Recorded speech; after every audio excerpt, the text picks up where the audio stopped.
Hi అండి, అందరికీ నమస్తే. వెల్కమ్ టు అశ్వినీస్ వంటలు ఛానల్. ఈరోజు వీడియోలో బెల్లంతో రవ్వ లడ్డూలు ప్రిపేర్ చేసుకుందామండి. చాలా టేస్టీగా ఉంటాయి.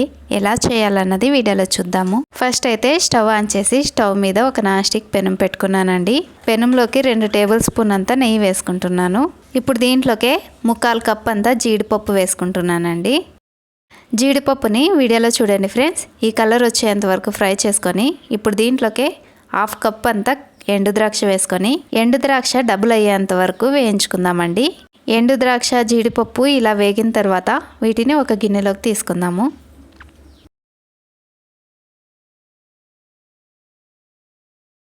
ఇప్పుడు స్టవ్ ఫ్లేమ్ అనేది మీడియంలో పెట్టి ఇదే నెయ్యిలోకి ఈ గ్లాస్తో 4.5 గ్లాస్ అంతా బొంబాయి రవ్వ వేసుకుంటున్నానండి. మీరు మెజర్మెంట్స్ గ్లాస్తో అయినా కప్పుతో అయినా తీసుకోవచ్చండి. నేనైతే గ్లాస్తో 4.5 గ్లాస్ అంతా బొంబాయి రవ్వ తీసుకున్నాను. కేజీ లెక్కనైతే 1 కేజీ అంతా బొంబాయి రవ్వ తీసుకున్నానండి. ఈ రవ్వని బ్రౌన్ కలర్ వచ్చేంత వరకు మీడియం ఫ్లేమ్ మీద 20 నుండి 30 నిమిషాలు మాడిపోకుండా వేయించుకోవాలండి. ఈ రవ్వ ఒక సైడ్ వేయించుకుంటూ ఇంకో పక్కన స్టవ్ ఆన్ చేసి స్టవ్ మీద ఒక పెనం పెట్టుకున్నాను. మీరు ఏదైనా పాత్ర కూడా పెట్టుకోవచ్చండి. దీంట్లోకే 1/2 గ్లాస్ అన్ని నీళ్ళు వేసుకున్నానండి. ఏ గ్లాస్తో అయితే మనం రవ్వ తీసుకున్నామో అదే గ్లాస్తో 4 గ్లాసులంతా బెల్లం ఇలా వీడియోలో చూడండి ఫ్రెండ్స్. ఇలా పగలగొట్టుకొని వేసుకున్నాను. కేజీ లెక్కనైతే 700 గ్రాములంతా బెల్లం ఉంటుందండి. ఇప్పుడు చూడండి ఫ్రెండ్స్, బెల్లం ఇలా ఉడికిన తర్వాత ఇది కొంచెం తీగ పాకం లాగా రావాలండి. వీడియోలో చూడండి ఫ్రెండ్స్. ఈ పాకం వచ్చేంత వరకు ఉడికించుకొని ఇప్పుడు స్టవ్ ఆఫ్ చేసేసి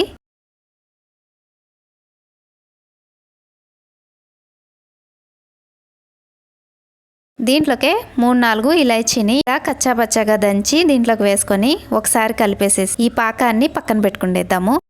వీడియోలో చూడండి ఫ్రెండ్స్, రవ్వ కూడా ఇంత కలర్ చేంజ్ అయింది. ఇప్పుడు ఈ రవ్వని ఒక గిన్నెలోకి తీసుకుందాము.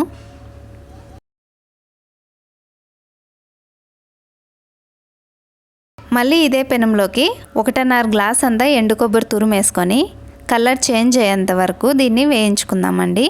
వీడియోలో చూడండి ఫ్రెండ్స్.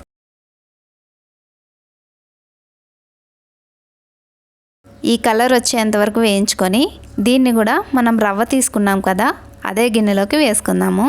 ఇప్పుడు ఈ రవ్వ మిశ్రమాన్ని బాగా కలిపేసేసి దీంట్లోకి మనం ముందుగా వేయించి పెట్టుకున్నటువంటి డ్రై ఫ్రూట్స్ వేసుకుందాము. నేనైతే జీడిపప్పు ఎండు ద్రాక్ష మాత్రమే వేసుకున్నాను. మీరు కావాలనుకుంటే శనగగింజలు కూడా వేయించుకొని దీంట్లో వేసుకోవచ్చండి. ఇవన్నీ కలిసేలాగా ఈ రవ్వని గంటితో బాగా కలుపుకుందామండి. ఇప్పుడు దీంట్లోకే ఒక చిటికెడంతా ఉప్పు వేసుకుంటున్నాను. ఉప్పు వేసుకున్న తర్వాత ఈ రవ్వని బాగా కలిపేసేసి మనం ముందుగా ఉడికిచ్చి పక్కన పెట్టుకున్నాం కదండి, ఆ పాకాన్ని దీంట్లో కొద్దిగా వేసుకుంటూ ఈ రవ్వ మిశ్రమాన్ని బాగా కలుపుకుందాము. ఈ పాకం పూర్తిగా చల్లారిన తర్వాత ఈ రవ్వలోకి వేసుకోకూడదండి. మనం రవ్వలో వేసి ఇది కలిపేటప్పుడు పాకం అనేది వేడిగా ఉండాలండి. స్వీట్ కూడా కావాలనుకుంటే మీరు ఈ పాకం వేసేటప్పుడు అడ్జస్ట్ చేసుకోవచ్చండి. ఈ పాకం కొద్దిగా వేసుకొని ఇలా కలుపుకున్న తర్వాత ఇవి ఉండలు కడతాండయా లేదా అనేసి ఒకసారి చెక్ చేయండి ఫ్రెండ్స్. వీడియోలో చూడండి ఫ్రెండ్స్, రవ్వ ఉండ ఇలా కట్టేటప్పుడు ఇది సరిగా రావట్లేదు కదా. ఇప్పుడు దీంట్లోకి ఇంకొద్దిగా పాకం వేసుకొని దీన్ని బాగా గంటితో కలుపుకొని చేతికి చల్లటి పాలు తీసుకొని చూడండి ఫ్రెండ్స్, ఇలా ఉండలు చుట్టుకోవాలా. ఈ పాలు కాంచి చల్లార్చినటువంటి పాలండి. మనం ఉండలు చేసేటప్పుడు ఈ రవ్వ అనేది కొంచెం వేడిగా ఉంటుంది. అందుకు నేను చల్లగా ఉండే పాలు చేతికి అద్దుకొని ఇలా ఉండలు చేసుకుంటున్నానండి. ఇలాగే లడ్డూలన్నీ ప్రిపేర్ చేసుకొని పక్కన పెట్టుకుండేద్దాము.